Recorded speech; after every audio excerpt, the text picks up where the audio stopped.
Hello everybody and welcome back to the layout. This is an update for January 21st, 2024. I think this is my first update for the new year. Welcome to the Bessemer and Lake Erie and HO scale. I'm Ray Brown. We have been doing lots of random tasks since finishing the main line back around Christmas time. Been going back and doing a few things that I'd been putting off. Firstly,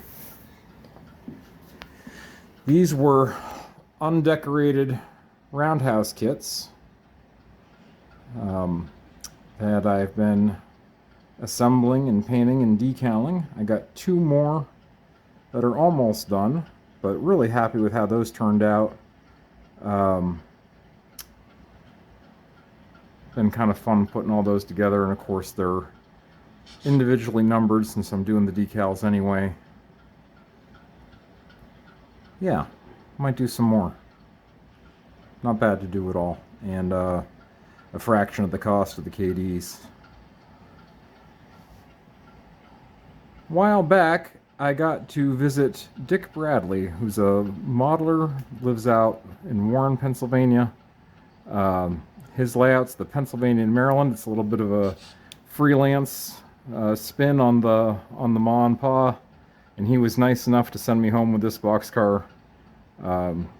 Really happy to have it here in the layout. I like having cars lettered for other people's railroads. I think it's just great, and that layout was just phenomenal. My jaw hung open from the minute we got there to the time we left. The amount of detail was just incredible. I can't even start to go into it, but if you jump over to the Bennett Railroad channel, Rob Bennett's channel, he's got a tour of Dick's layout there. So yeah, check it out. It's Dick Bradley's Pennsylvania, Maryland. Absolutely incredible. And then I finally got sound and DCC in the Rapido U25. I got the scale sound system speaker in it, and for anybody that has one of these, it was so easy to put in there. The stock speaker just came out with a couple screws, just solder on a couple wires, and in it goes. Got the TCS WOW in here because that's what I've standardized on here. Don't quite have all the lights working right yet, but I'll get there. But it sounds great and runs pretty good. I got to get a current keeper in it yet, so if you see it sputter here a little bit, a lot of my frogs are dead, so we'll get this running better. But man, it's great. I'm loving it. All right. Yeah, I guess I should mention, it doesn't totally belong on the layout. It's a little too new, but I've worked for General Electric for coming on 15, maybe going on 16 years. A good chunk of that time was in transportation. Work for Power now, or Vernova, as we're about to be called. And modeling the Bessemer had no GEs on the layout, so having the demonstrator here kind of gives me a little bit of reason to have at least one GE with the 7 FDL sound in it. And yeah, I think this might get assigned to locals here and there. Alright, so let's give that a listen.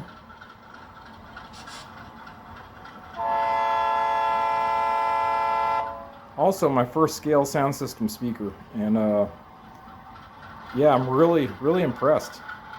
They were super easy to deal with, and it really does sound a lot better than the twin sugar cube that came with it. Also my first Rapido engine. A lot of firsts with this unit here.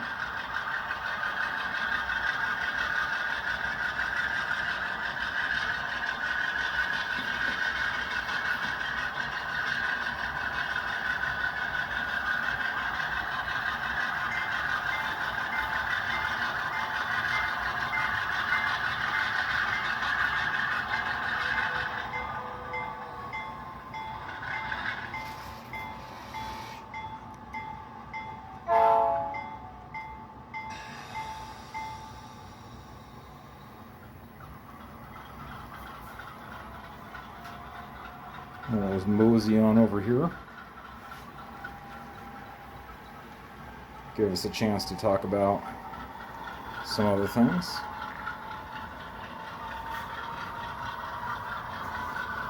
So, as you can see, I got the spur in for the feed mill at Albion.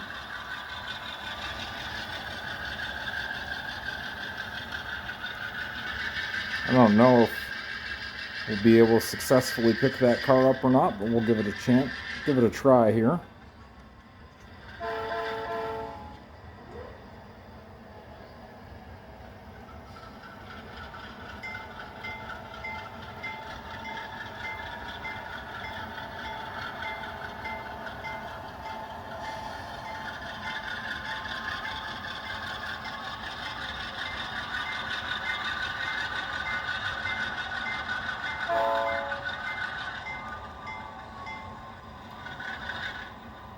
Yeah, I didn't think we'd be that lucky. Of course, when I'm filming, you know, any other time it would have worked. All right. I'll go ahead and pull that car. Just a chance to listen to that engine run a little bit.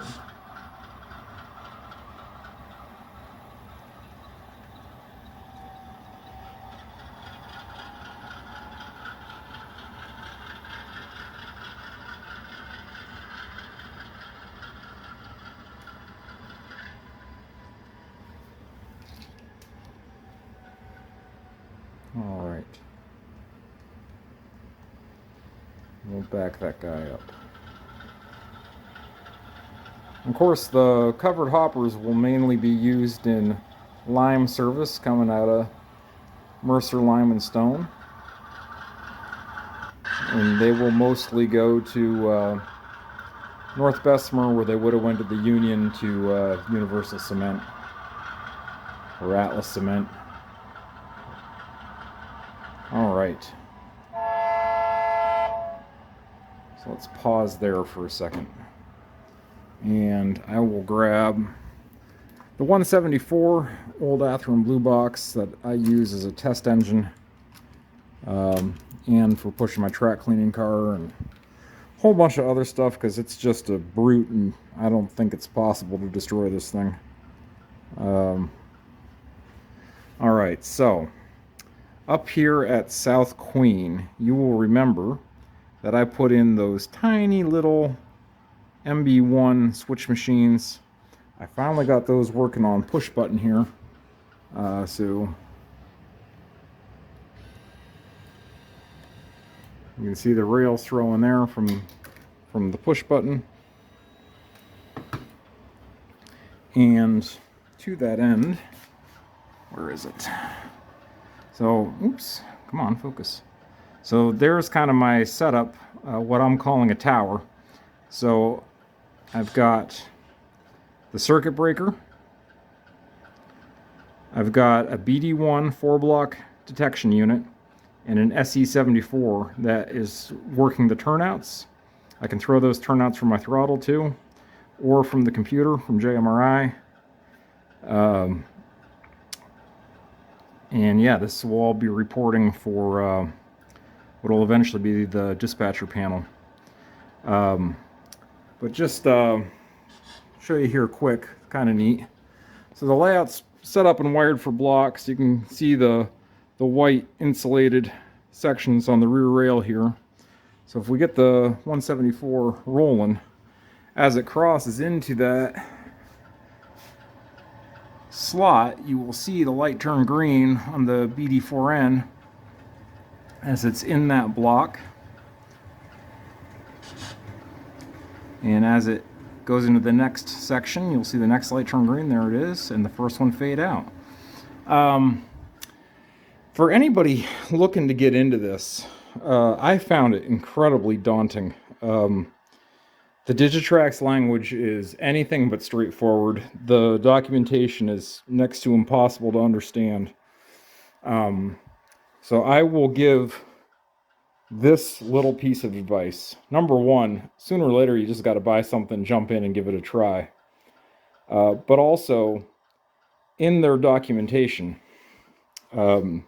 you've got to read it like a Bible thumping Baptist preacher. When they use a word, there's a reason they picked that word. And they're a lot of things you would read and think like, oh, it implies that this will work. If it doesn't specifically say that something will work, it doesn't work.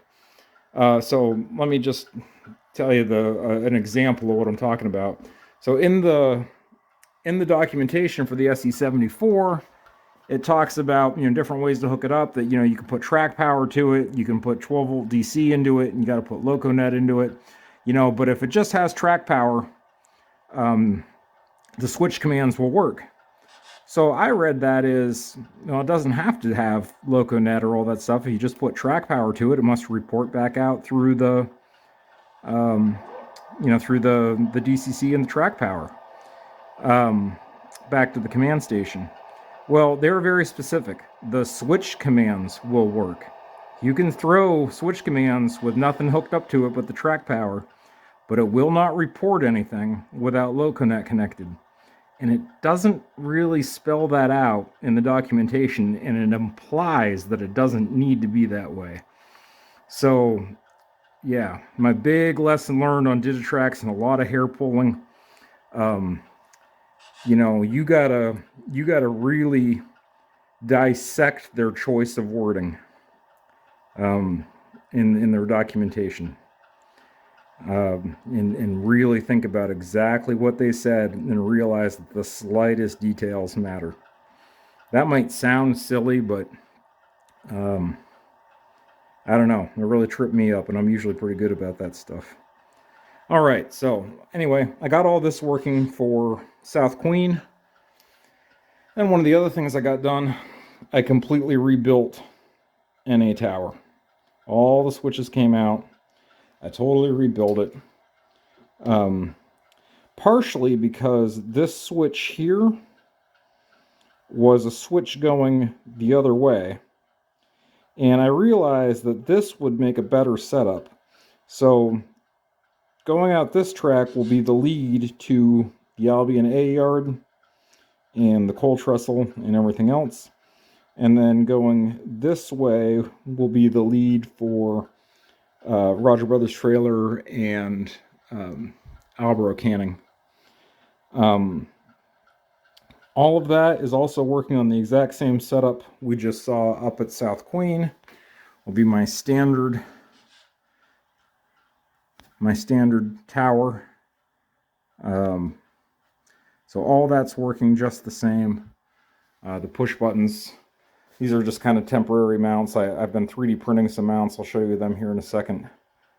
And anyway, yeah, they're working. So, but yeah, North Albion Tower, NA Tower working pretty good here. So if I hit this button for the crossover, get that,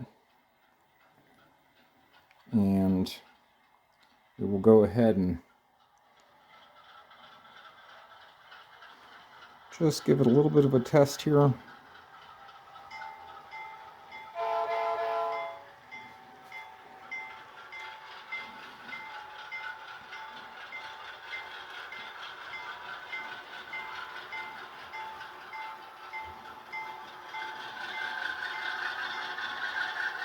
Of course, all the frogs here are powered.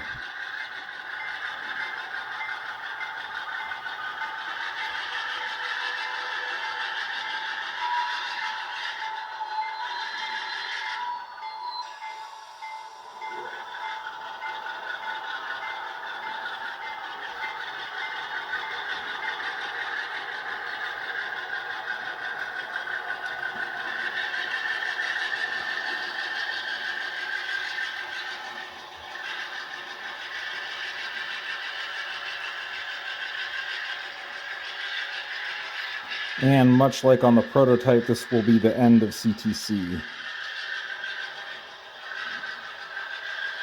And train now would be going into dark territory. And of course, that's the Erie branch starting to go down to the right there. All right.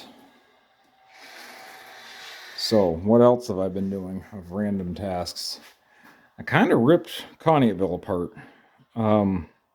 Sort of the same thing, but this was a result of me getting tangled up with NMRA Division 12. When I built Conneautville, I was still kind of thinking that it was just going to be me down here, probably running trains by myself and, having a couple trains just running the loop, and I'd be running a local or something, trying to stay out of their way. But of course now I'm thinking much more about ops and having a group of guys down here, so Conneautville wasn't going to work the way I had it set up. So here's what I've changed. If you've been watching the channel, you probably remember there used to be a turnout here. Looking at it from the other way, there used to be a turnout there. I removed that turnout. The turnout to what is currently a soybean processing plant. I got to find out what it used to be, because I'm sure that's not what it always was. This switch was further up. I moved it down, kind of took the opportunity to bring it up to my current standards. And yeah, that'll go into the soybean processing plant, and whatever.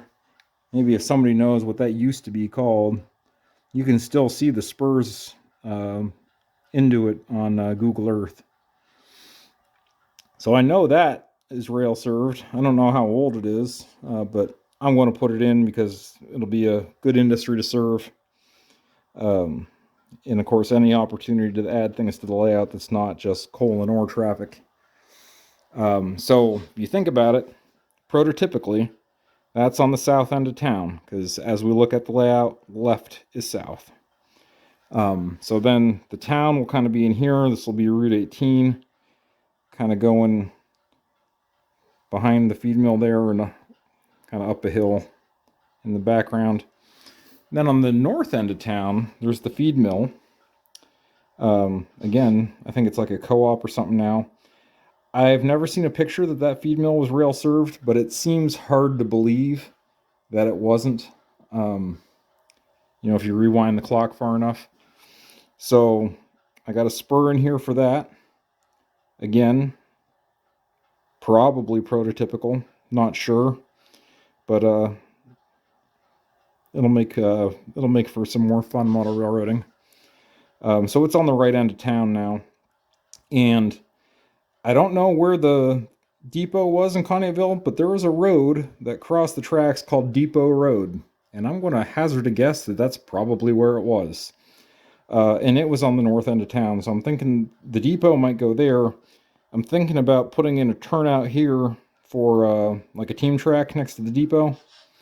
Again, zero knowledge if that really existed or not, but I think it'll be kind of fun. And then I'll put in Depot Road here, crossing the tracks, tying into 18, which is pretty prototypical. So, yeah, it's going to be more prototypical than it was. It adds a lot for operations, and I think that'll be some good improvements to Conneautville. Along with that, I'm setting up all my mainline switches to be powered. The only switches that'll be powered are the ones off the main line and at North Bessemer and Conneaut Yard. Everything else will be manual. I'm doing that for future dispatching. Along with that, while I was working here, I had a revelation. Again, about ops. So, out here on this peninsula, I realized I missed an opportunity to put in a turnout there, and just kind of have, the illusion that there's a Y coming here for the Meadville branch. And I started thinking that, that spur could be a place to like leave cars that you could imagine maybe was going to Dad's Pet Food there in Meadville. And kind of, I was thinking that this would look the same as how I did the Hilliard's branch. Where the Y just kind of goes off into space and the branch isn't really modeled. But the revelation I had today was I'm going to take a turnout off. That'll go right into another turnout. So I'll have the track coming off the edge of the layout like it's going into the Y. But that other turnout will give me a siding that'll parallel the main line. Kind of do the same thing on the other side. So it'll tie back in. And that leg of the Y will be coming off, not going anywhere. But that'll give me kind of a pass track there that I can do basically block swaps for cars coming on and off the Meadville branch. So in operation sessions, I can block swap that and kind of act like the Meadville branch is there, even though it's not, which is the same thing I have going on up at the Hilliard's branch. Okay. I guess one more thing, really, of what have I been doing in the last 3 weeks or so. I've done a whole lot of fascia. Kind of like doing fascia. Kind of easy, really. And for me, I think it's, it doesn't have to be perfect. It just kind of has to be, I don't know, it has to look good. I think it's sort of fun. So I did wrap the helix. I left the one window there. But, I started thinking that I'd be able to put a backdrop on the helix and really make something of the scene here at Rural Ridge.